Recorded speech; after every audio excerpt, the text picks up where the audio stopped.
యెహోవా రెక్కల క్రింద సురక్షితముగా నుండునట్లు నీవు వచ్చితివి.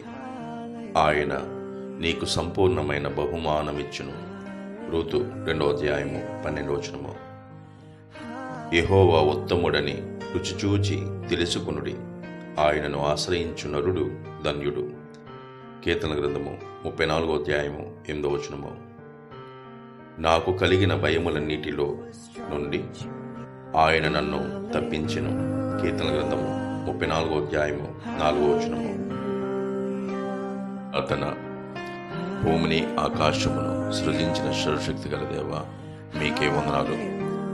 దినదినము మమ్మలను కాపాడుతున్నందుకు మీకు స్తోత్రాలు, స్తుతులు.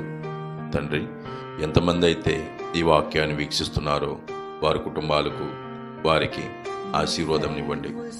మా చుట్టూ ఉన్న వారిని, మాతో పని చేయుచున్న వారిని, మా అధికారులను, పోలీసు వారిని, టీచర్స్ను, డాక్టర్స్ను, కార్మికులను అందరినీ ప్రేమతో కాపాడండి. చిన్నపిల్లలను దీవించండి. ప్రయాణాలు చేస్తున్న వారిని, వారికి తోడుగా ఉండండి. అందరినీ ప్రేమతో కాపాడుతారని